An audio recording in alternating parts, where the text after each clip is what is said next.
What is going on, guys? Chris here and welcome back to another episode of Can Chris Solve. Now in today's video we're going to be taking a look at the Pentacle Cube. If you watched the unboxing for this video, you'll know that I tried to do the first layer of the corners and it's solved just like a 2x2, obviously with the bandaging being caused by the centers.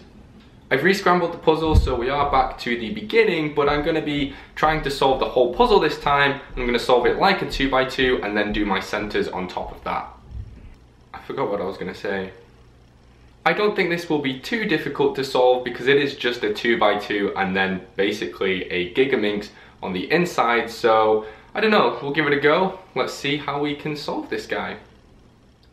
Okay, so the puzzle is already scrambled, so that's totally fine, but what we need to do is try and do our 2x2 first face. So that involves just doing these corners here, so I don't know, let's just give this a go. So I'm going to start by just building up our first layer. Let's see, so if I do an R2 here, if the puzzle lets me, as you can see, we've matched up our two greens, although it does need to be on the white face. I've just remembered that, so let's move them up. We need to pay attention to the centers because they are set with this puzzle, and they're not usually set with a 2x2, so we just need to bear that in mind. And I am going to solve the first layer complete. I know with the Ortega method, you can have your corners oriented correctly, but not permuted. I'm going to permute them correctly. And actually we've managed to solve the first layer already. That was really fast actually. But yeah, as you can see, all of our corners match up. I just need to put them in the correct place with regard to the centers. So we have red, red, red, green, green, green, etc, etc. So that's our first layer done. That was faster than I thought it would be. So let's move on to the next part, which is the orientation of the second layer. This is going to be a bit more difficult, I think. So if I use my own tutorial to solve the 2x2, is that cheating? I mean, I don't think it is, so we're going to go with it. We orient the top layer for that case. Oh, I sound so depressed. Okay. Oh my god, I hate this. Just be quiet, just give me the algorithm, please. Please, yeah, I know, okay, okay. So here's our algorithm here, I'm just going to work my way through it. Because I really don't think I'll be able to do it otherwise. So I'm just gonna go with it. R, U2, R2, U prime, R2, U prime, R2, U2, R. Okay, so that managed to orient all of our pieces, and I'm really glad I had the algorithm because I would not have been able to keep up with that. So yeah, we have our first layer oriented and permuted. Now we have our top layer oriented and we just need to permute it. And it looks like we have a T-perm, which is fine. I just need to go and get the algorithm for that because, again, I cannot do it. Where are you, T-perm? So we hold it like this and we have the correctly... Yeah, I got this. Let's go.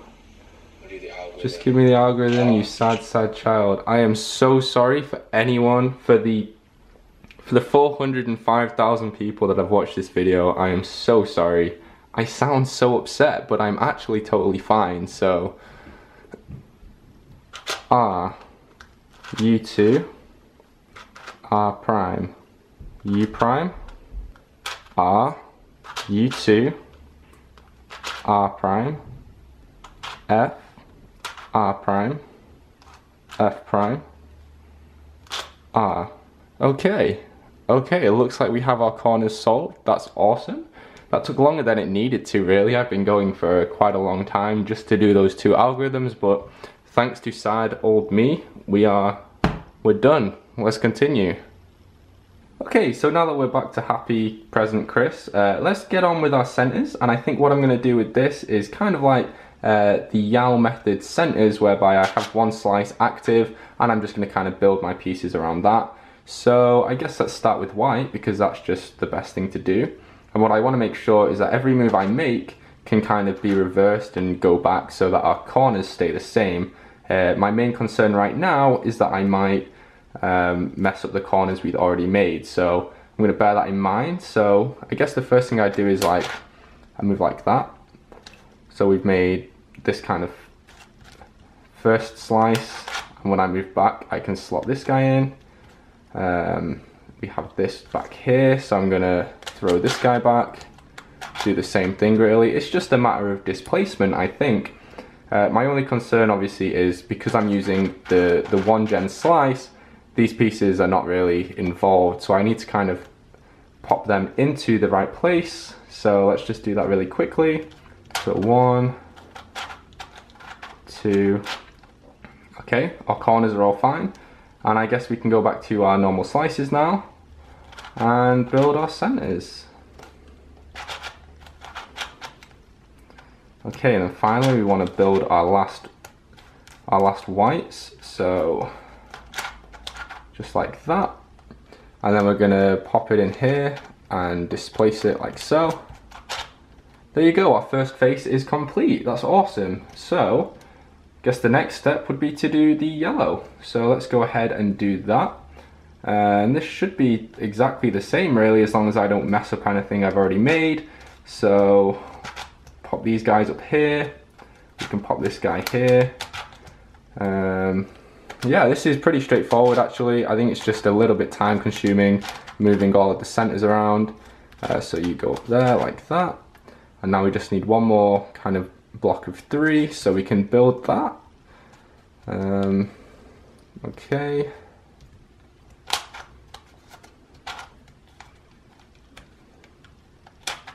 Just like that. And then again, just put a displacement move in there. Make sure everything's lined up. Kind of. Can we go? Can we move this? What's wrong here? There we go. There you go.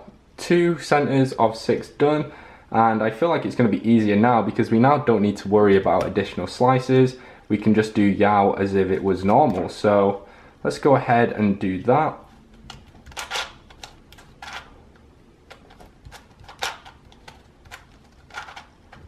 Okay.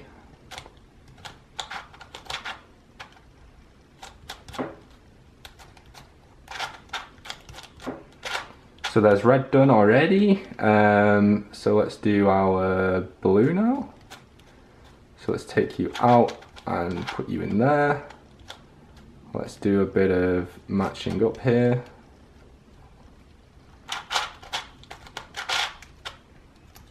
Okay.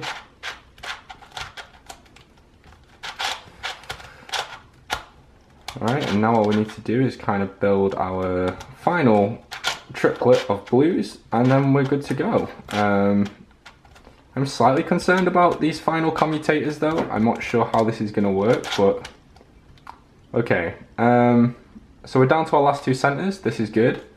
This is fairly good. So I'm just gonna, you see, I'm not entirely sure if I use commutators here. Does that still work? Oh, that's kind of scary actually. Does that work?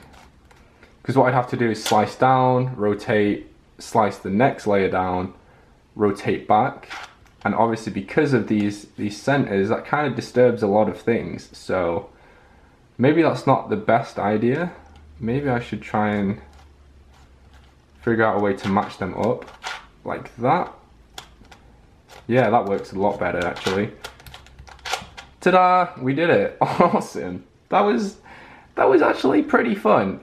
If you took away the 2x2 aspect of it, those centers are really intuitive and I like that a lot. So the Pentacle Cube, which I was pretty worried about actually, turned out to not be that difficult and actually a really fun puzzle. Awesome. Alright then guys, there you have it. We managed to solve the Pentacle Cube. I would just like to say a special thanks to 14-year-old Chris for making an appearance on the channel today. That was a bit awkward. Regardless though, we managed to solve the Pentacle Cube without that much difficulty, and I really like this puzzle actually. I think I should brush up on my 2x2 algorithms a little bit, but yeah, we managed to solve it. It was a good time, so yeah. Obviously I still have the Clover Cube to make a video on, but if you have any suggestions for Can Chris Solve, let me know in the comments below and I will be sure to check them out. If you enjoyed the video, leave a like and of course subscribe and you'll be notified every time I make a new video. Have an awesome day.